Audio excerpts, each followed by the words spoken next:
Lembaga Perlindungan Saksi dan Korban atau LPSK merilis hasil investigasi mandiri terhadap tragedi Kanjuruhan 1 Oktober silam. Di antara sejumlah hasil, LPSK melihat panitia penyelenggara pertandingan tidak mematuhi peraturan PSSI pasal 21 dan 22 perihal regulasi keamanan dan keselamatan.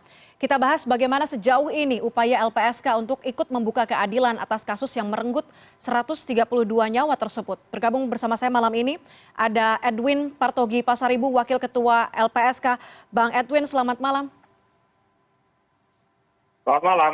Baik, Bang, apa saja kemudian tadi sudah disebutkan sebelumnya ada informasi atau ada temuan bahwa polisi tidak mengetahui penggunaan gas air mata dilarang. Selain itu, apa saja hasil temuan dari investigasi mandiri LPSK soal Kanjuruhan? Ya, sebenarnya concern kami kepada para saksi dan korbannya ya. Kemudian dari para saksi dan korban, dari Aremania, kami mendapatkan banyak informasi ya, yang mereka ceritakan tentang apa yang terjadi ketika tragedi 1 Oktober itu di Kanjuruhan. Termasuk kami juga mendapatkan informasi dari pihak-pihak lainnya yang mendukung keterangan mereka. Karena memang proaktif kami sejak tanggal 2 Oktober itu dalam rangka merespon peristiwa Kanjuruhan ya, yang kami sudah bisa pastikan bahwa akan menjadi peristiwa pidana. Jadi kami berusaha untuk menjemput bola, menemui para Aremania dan para saksi korban lainnya, baik di rumah sakit, di kediamannya, ya. Dan dari situ kami mendapatkan banyak informasi yang kemudian itu yang jadi bagiannya yang kami sampaikan pada konferensi hari ini. Baik, Bang Edwin, berdasarkan dialog dengan Aremania, dengan para saksi dan korban, saya ingin tahu tanggapan dari LPSK mengenai Kapolri yang menyebutkan bahwa penyebab kematian bukanlah gas air mata, tapi adalah karena berdesakan. Tanggapan LPSK?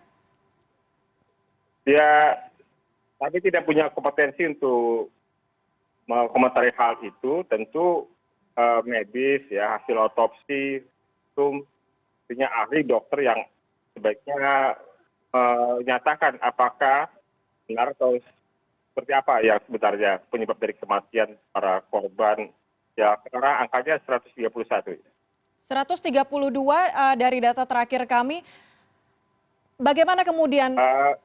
Silakan. Ya, saya dengar ketika terakhir tanggal 11, itu sebetulnya kami mencatat 131, kemudian terkoreksi karena ada situasi yang sama, jadi hanya 130, dan kemudian tanggal 11 itu ada salah satu korban yang bernama almarhumah Helen yang kemudian itu menjadi 131.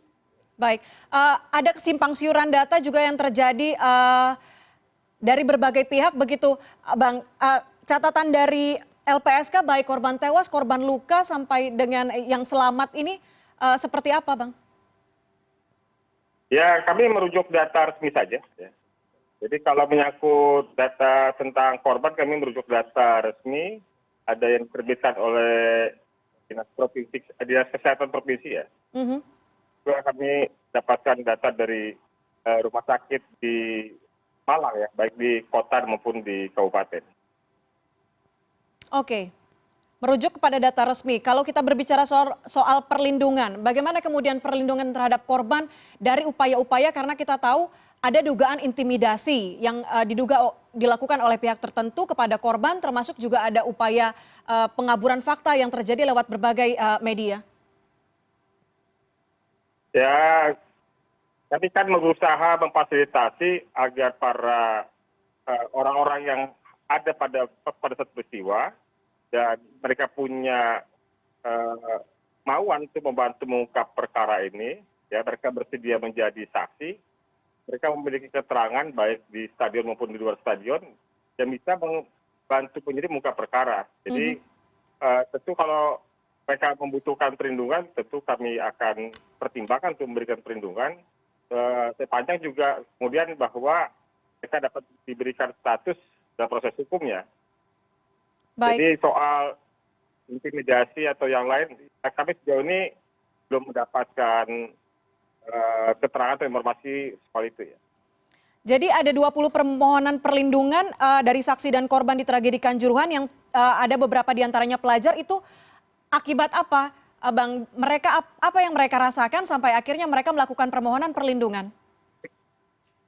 Yang di antara mereka itu memang ketika kami temui sedang dirawat di rumah sakit. Ya. Mereka menceritakan apa yang mereka alami, ada yang memang pingsan ketika peristiwa, ada yang mengalami kekerasan dari oknum aparat, beragam ceritanya. Baik, kita lihat juga ada yang ramai di lini masa di sosial media, banyak foto-foto korban yang matanya bahkan masih memerah sampai sekarang, ada yang mengaku juga saluran pernafasannya masih terganggu sampai sekarang. Eh, Bagaimana kemudian LPSK ikut mengawal penanganan lebih lanjut pada korban-korban ini? Ya itu juga yang kami cermati. Jadi berapa dampak dari gas air mata di tragedi Kanjuruhan sepertinya tidak sebagaimana biasanya pada perkara yang lain ya, artinya penggunaan gas air mata di peristiwa yang lain. Memang secara umum ada situasi di mana orang kemudian mengalami iritasi di muka dan pendarahan di mata, sesak di di pernapasan termasuk sakit di tenggorokan. Ya, itu juga pertanyaan buat kami, itu harus dijawab oleh ahli ya, apa yang jadi penyebab dari itu semua. Dan kami tentu siap saja untuk memberikan dukungan bantuan rehabilitasi medis misalnya kepada para korban yang memang membutuhkan penanganan rehabilitasi medis lanjutan. Sejauh ini kan kami juga memberikan apresiasi kepada pemerintah pusat, pemerintah daerah, dinas-dinas kesehatan, dan juga rumah sakit yang telah memberikan layanan terbaik buat para korban. Baik, Bang Edwin, besok direncanakan akan diumumkan hasil investigasi TGIPF. Sebelumnya juga kita ketahui tim LPSK memberikan hasil investigasi mandiri, investigasi sementara. Bagaimana sampai sekarang koordinasinya? Apakah Anda optimistis dengan TGIPF ini bisa mengusut tuntas akar dari penyebab tragedi Kanjuruhan? Ya, saya rasa bukan pada posisi optimis atau tidak optimis ya, tapi TGIPF kan menghimpun berbagai informasi, baik dari kementerian maupun lembaga, termasuk juga turun ke lapangan. Ya. Informasi itu dimaknai apa dan akan berkontribusi apa dalam pengungkapan perkara ini menjadi penting. Jadi kita lihat, kita tunggu saja. Saya nggak mau mengomentari TGIPF. Baik, kita tunggu besok seperti apa laporan TGIPF kepada Presiden mengenai investigasi tragedi Kanjuruhan.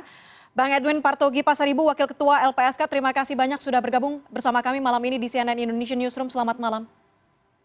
Selamat malam, Gustaf.